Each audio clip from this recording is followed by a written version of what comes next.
Hello friends, welcome to study educator के YouTube channel में आपका स्वागत है।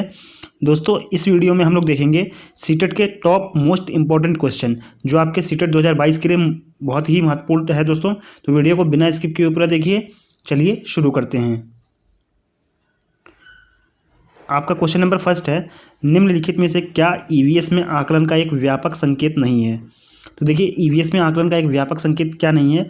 समानता के प्रति सरोकार, अवधारणा मानचित्रण, सहयोग या न्याय के प्रति सरोकार। तो देखिए, आपका जो करेक्ट आंसर जाएगा वो ऑप्शन नंबर बी के साथ जाएगा। अवधारणा मानचित्रण जो है आकलन का, ईवीएस आकलन का एक व्यापक संकेत नहीं है। ठीक है, चलिए बढ़ते हैं अगले क्वेश्चन की तरफ।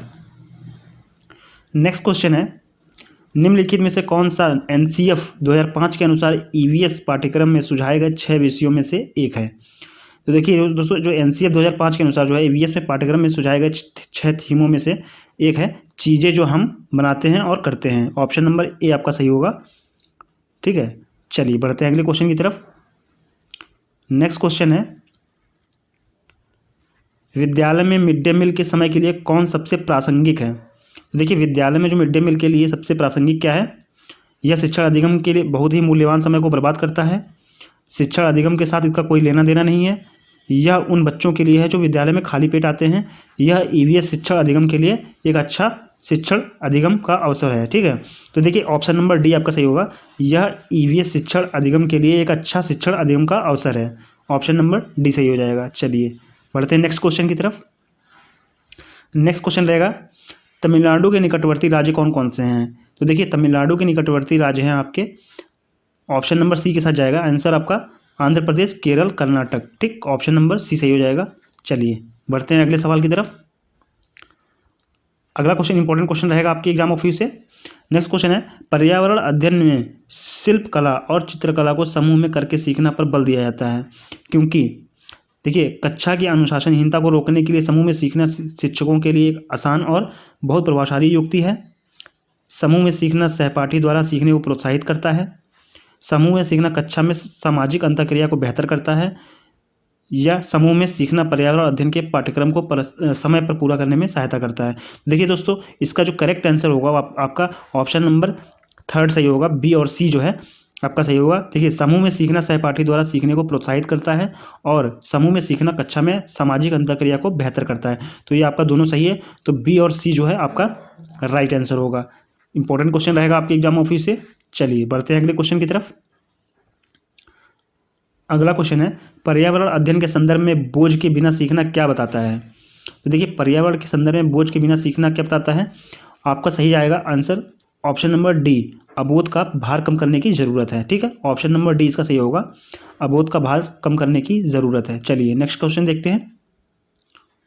नेक्स्ट क्वेश्चन है, किसी पशु के विषय में नीचे दिए गए विवरणों को पढ़िए और उस पशु को पहचानिए। यह भालू जैसा दिखता है परंतु भालू नहीं है। यह दिन के लगभग 17 घंटे वृक्षों की शाखाओं से उल्टा लटक कर सोता है। यह जिस वृक्ष पर रहता है और उसी के पत्ते खाता है। यह लगभग 40 वर्षों तक जीवित रहता है। तो देखिए, इस पशु का नाम है, ऑप्शन नंबर सी आपका सही जाएगा, स्लॉथ। ठीक, यह भालू जैसा दिखता है परंतु भालू नहीं है। यह दिन के लगभग 17 घंटे वृक्षों की शाखाओं से उल्टा लटक कर सोता है और ये जिस वृक्ष पर रहता है उसी के पत्ते खाकर रहता है। ठीक है, और यह लगभग 40 वर्ष तक जीता है। इंपॉर्टेंट क्वेश्चन रहेगा, यहाँ से एग्जाम में आपके क्वेश्चन बनते हैं। चलिए बढ़ते हैं अगले क्वेश्चन की तरफ। नेक्स्ट क्वेश्चन है, निम्नलिखित में से मच्छरों द्वारा फैलने वाले रोगों का समुच्चय कौन सा है? देखिए, मच्छरों द्वारा फैलने वाले रोग कौन कौन से हैं? तो इसका करेक्ट आंसर जो जाएगा आपका option number A, dengue, malaria और चिकनगुनिया। ये तीनों रोग जो है मच्छरों से फैलते हैं। ठीक है, चलिए बढ़ते हैं नेक्स्ट क्वेश्चन की तरफ। नेक्स्ट क्वेश्चन है, मानव के पेट में आमाशय रस की प्रकृति होती है और वह भोजन के पाचन में सहायता करता है। तो देखिए, मानव के पेट में जो आमाशय रस की प्रकृति होती है वो होती है अम्लीय। ऑप्शन नंबर ए आपका सही होगा। ऑप्शन नंबर ए आपका सही है, अम्लीय प्रकृति की। ठीक है, चलिए देखते हैं नेक्स्ट क्वेश्चन। नेक्स्ट क्वेश्चन है, एक शिक्षक अपने विद्यार्थियों को विभिन्न पशुओं के चित्र देता है उन पशुओं पर रंग भरने को कहता है। ठीक, जो हमारे घरों में नहीं रहते। इस क्रियाकलाप का उद्देश्य क्या है? तो देखिए दोस्तों, इसका हम लोग देखेंगे आंसर। इसमें आपका ए है, सृजनात्मकता का विकास करना या अवलोकन का विकास करना, वर्गीकरण कौशल का विकास करना है, डाटा संग्रहण का विकास करना। तो देखिए दोस्तों, बात करें इसमें जो है इसका उद्देश्य है, आपका सही जाएगा आंसर ऑप्शन नंबर फोर्थ इसका सही होगा ए, बी और सी। देखिए, सृजनात्मकता का विकास करना है और अवलोकन का विकास करना और आपका वर्गीकरण कौशल का विकास करना, तो ये तीनों होगा आपका। ठीक, इंपॉर्टेंट क्वेश्चन रहेगा। चलिए बढ़ते हैं अगले क्वेश्चन की तरफ। नेक्स्ट क्वेश्चन है, प्राथमिक स्तर पर पर्यावरण अध्ययन में समुदाय सीखने सिखाने का एक महत्वपूर्ण संसाधन है, क्योंकि यह वास्तविक स्थितियों में सीखने का अवसर उपलब्ध कराता है। यह एक बहुत सस्ता संसाधन है। यह आसानी से उपलब्ध होने वाला संसाधन है। इसमें समझदार और बुजुर्ग व्यक्ति होते हैं। तो देखिए, इसका करेक्ट आंसर जो होगा वो ऑप्शन नंबर आपका ये सही होगा। यह वास्तविक स्थितियों में सीखने का अवसर उपलब्ध कराता है। ठीक है, चलिए बढ़ते हैं अगले क्वेश्चन की तरफ। नेक्स्ट क्वेश्चन है, एक अध्यापिका की इच्छा है कि उसके छात्रों में वनस्पतियों के बारे में समझ व ज्ञान विकसित हो। इसके लिए उसे निम्न में से क्या करना चाहिए? तो देखिए दोस्तों, इसका यहाँ मिसप्रिंट हो गया है। यहाँ होगा, एक अध्यापिका की इच्छा है कि उसके छात्रों में वनस्पतियों के बारे में समझ व ज्ञान विकसित हो। इसके लिए उसे निम्न में से क्या करना चाहिए? ठीक है, तो देखिए दोस्तों, वह छात्रों से पौधों के नाम कंठस्थ करके कक्षा में बताने को कहे।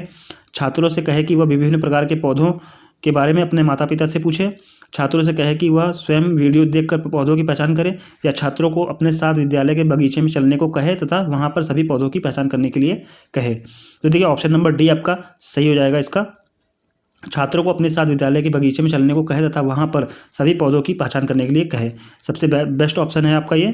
ठीक है, चलिए बढ़ते हैं अगले क्वेश्चन की तरफ। अगला क्वेश्चन रहेगा, प्राथमिक स्तर पर पर्यावरण की प्रकृति है। प्राथमिक स्तर पर पर्यावरण की प्रकृति कैसी है? देखिए, इसका करेक्ट आंसर होगा आपका ऑप्शन नंबर सी, एकीकृत। ठीक, ऑप्शन नंबर सही जाएगा सी, एकीकृत प्रकृति की। ठीक है, देखिए दोस्तों, वीडियो अगर पसंद आ रही है तो वीडियो को लाइक कर दीजिए। चलिए नेक्स्ट क्वेश्चन है, एनसीएफ 2005 कक्षा 3 से 5 तक ईवीएस को एक ऐसे विषय के रूप में देखता है जो निम्न प्रत्यय एवं विचार वस्तुओं का आपस में एकीकृत करता है। तो देखिए दोस्तों, इसका करेक्ट आंसर जो जाएगा वो ऑप्शन नंबर सी के साथ जाएगा, विज्ञान, सामाजिक विज्ञान तथा एवं पर्यावरण शिक्षा। ऑप्शन नंबर सी सही हो जाएगा। चलिए बढ़ते हैं अगले क्वेश्चन की तरफ। नेक्स्ट क्वेश्चन है, सांप के जहरीले दांतों को कहा जाता है। तो देखिए, सांप के जहरीले दांतों को क्या कहा जाता है? इसको कहा जाता है विषदंत। ऑप्शन नंबर डी सही हो जाएगा, विषदंत। ठीक, चलिए बढ़ते हैं नेक्स्ट क्वेश्चन की तरफ। नेक्स्ट क्वेश्चन है, ईवीएस में आकलन का संकेतक है। तो देखिए, ईवीएस में आकलन का संकेतक क्या है? ऑप्शन नंबर ए सही होगा, चर्चा करना। ठीक, ऑप्शन नंबर ए सही है, चर्चा करना। चलिए नेक्स्ट क्वेश्चन है, पर्यावरण अध्ययन में गृह अभिविन्यास का उद्देश्य क्या है? तो देखिए, पर्यावरण अध्ययन में गृह अभिविन्यास का उद्देश्य है सीखने का विस्तार। ऑप्शन नंबर डी सही होगा, सीखने का विस्तार। पर्यावरण में अध्ययन में गृह अभिविन्यास का उद्देश्य है। चलिए बढ़ते हैं नेक्स्ट क्वेश्चन की तरफ।